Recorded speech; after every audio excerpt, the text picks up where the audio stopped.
Cancer, hello and kamusta sa inyo? Welcome to your first week of February reading for February 1 to 7. Ano ba tong energy surrounding you?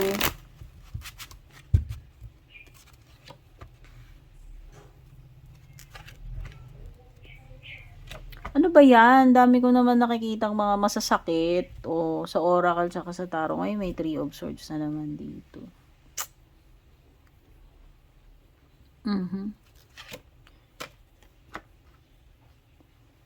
Mukhang kailangan mong tanggapin talaga. Meron magtatapos, Cancer. Ngayong first week of February para sa iyo. Hindi ko alam kung tungkol saan yan. Tungkol ba yan sa trabaho? Tungkol ba yan sa relationship or sa ibang bagay? Pero merong mag-i-end. Mag-i-end na talaga. At mukhang kailangan mo nang harapin yan. Kahit napakahirap, napaka-uncomfortable, or napakasakit. No? Ayan. Yan yun. The world. May matatapos dito. Perhaps ayaw mo pa talagang magtapos, pero yun eh, no? Meron kasi ditong parang possible na hindi ka pa ready. Sabihin na natin, kung hindi man ayaw mo, pwedeng hindi ka pa ready or both, no? Hindi ka pa ready and at the same time ayaw mo talaga. Pero mukhang wala tayong magagawa eh. Talagang mag-e-end. May mag-e-end talaga. Matatapos na talaga niya whether you like it or not, no? Okay? Okay. So, pwedeng iba, ewan ko, ayaw ko sabihin to, pero parang may na-feel ako, something about makukunan, miscarriage.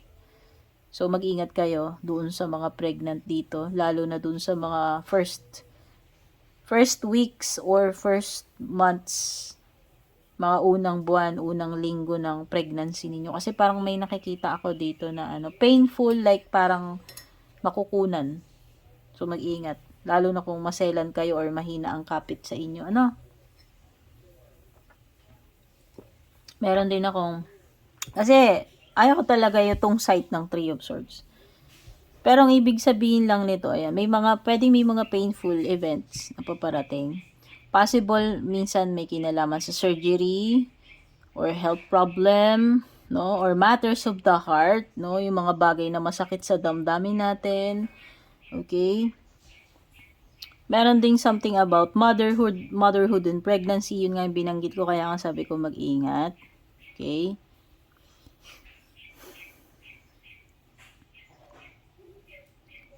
Okay, in terms of money, in terms of material, mukhang okay ka naman kasi you have the Empress, no? Kasi si Empress is a card of abundance. So, sabihin natin, pagdating sa mga bagay, sa mga pangangailangan mo, no, there is more than enough sa tingin ko, more than enough kasi may indulgence dito with the Empress, no. Sabihin natin sobra-sobra siya, no.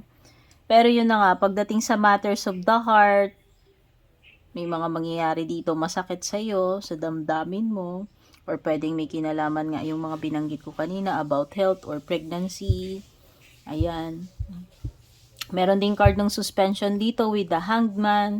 So, expect mo na pwedeng yung iba dito, matatali kayo, mai-stuck kayo, or may mga delay.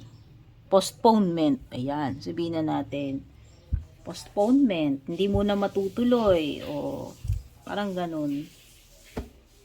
May mga matters na, dito, nakabinbin, nakahang with the Hangman. Hindi alam kung kailan magre-resume, parang ganun. Okay? So, may period dito with the Hanged Man na kailangan mong i-surrender. Wala kang magagawa but to accept. Kasi parang nakatali siya, nakabitin siya dyan. Kahit gusto niya umalis, wala siya magagawa eh. So, ang pinaka mangyayari dito, Cancer, wala ka namang magagawa about the situation. Surrender is the key. Kumbaga, i-surrender kasi kahit na anong gawin mo, wala ka rin namang magagawa, di ba? Ayun na lang. Parang hintayin mo na lang lumipas yan. Kasi, Hanged Man naman is, sa tingin ko, delay lang. Temporary. Pwedeng temporary lang naman yan.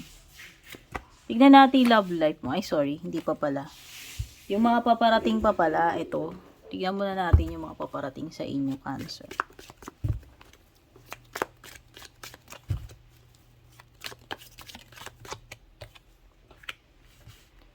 Uy, Kandila, ano to? You will be shown the way. Uy, guidance. So, nakikita ko dito, since you will be shown the way, sa tingin ko magiging clear na sa isip mo ano yung dapat mong gawin. Ito yung guidance na pinapadala sa iyo eh. No? So, kung noona, hindi mo alam, ngayon parang magkakaroon ka ng clarity, no? Kung ano yung dapat mo bang gawin about a situation, magiging malinaw na para sa iyo. You have the ladder, may pag-akyat dito. Ayan, climbing towards success, leveling up. Oh, kino-confirm ng the world. By the way, you have the world card. This is achievement. Mukhang meron kang matatapos, makukompleto this first week. Okay? Level up. Pwedeng iba sa inyo, aangat kayo. Pwedeng aangat yung position ninyo or improvement sa sitwasyon ninyo or pwedeng tataas yung sales ninyo. So, meron ditong something na aakyat, aangat, no? Leveling up. Dissatisfaction yung iba, hindi ewan ko, parang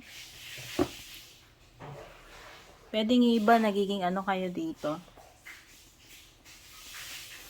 Kasi may mga blessings naman dito, pero parang hindi pa, pwedeng may mga bagay dito, Cancer, na sabihin na natin, hindi ka pa ganun kakontento. No? So, ibig sabihin, pwedeng may pag-angat-angat dito, pero ibig sabihin meron ka specific pa na goal na gusto mo mas mataas pa doon. No, pwedeng hindi pa nami-meet yung mga gusto mo mangyari. Pwedeng hindi ka pa ganun ka-kontento or happy sa kung ano yung na-achieve mo. No, ibig sabihin you want more, parang ganun. Or you are aiming higher kesa dito sa sa nakukuha mo. Parang kulang pa to. Parang ganon. Okay? Wow, news is on the way. May paparating na balita sa iyo. Dala ng bird. Huh? Ano man ito? Sana good news yung ma-receive ninyo. Tignan na natin ngayon yung love life, relationship.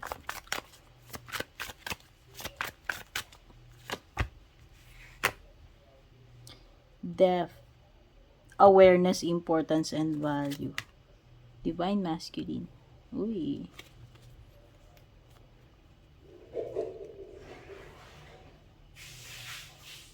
Okay, so sa tingin ko, kung pinag-uusapan natin, pinag-uusapan dito in depth, yung lalim ng samahan ninyo. Gaano kalalim na ba itong samahan ninyo ng person mo?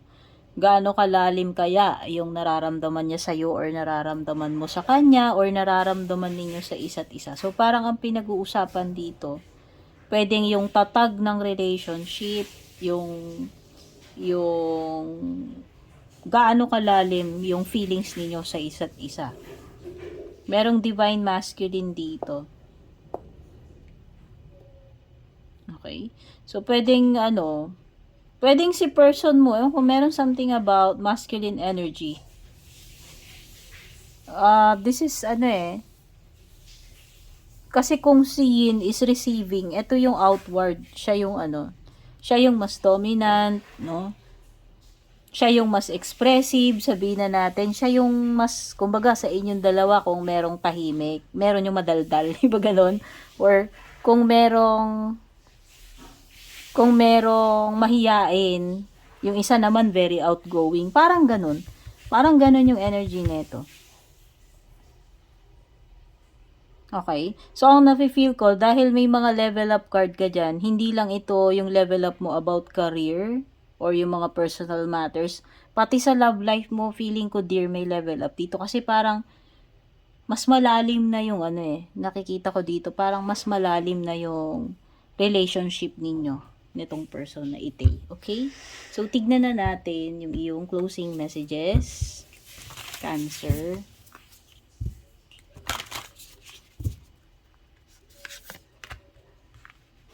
Wow, a new start is coming. Parang exciting yung pagkakasabi dito, no? So, pwedeng iba may sisimulan kayong maganda. Makakapagsimula na kayo. Ano ba to? Career ba to? Business? O relationship? Ano? Basta. Meron dito mag-uumpisa sa inyo ngayong first week kung ano man yung masisimulan na yan. Bago. Confidence is the key to your success. Okay? So, kung gusto mong maging successful itong mga gagawin mo, dapat ikaw ay, bukod sa feel mo siya, dapat naniniwala ka and confident ka sa sarili mo na kaya mo. Cancer, napaka-importante dito nung yung confidence, yung tiwala mo sa sarili para ma-achieve mo yung bagay na yan at para maging successful ka dyan. Okay, Cancer, ito yung reading mo for the first week of February 1 to 7. Sana nagustuhan mo. Don't forget to like and share this reading. Don't forget to subscribe sa aking YouTube. Don't forget to like and follow my FB page. Mag-PM kayo doon sa aking FB page regarding personal readings. Take care, good luck, and God bless sa inyo.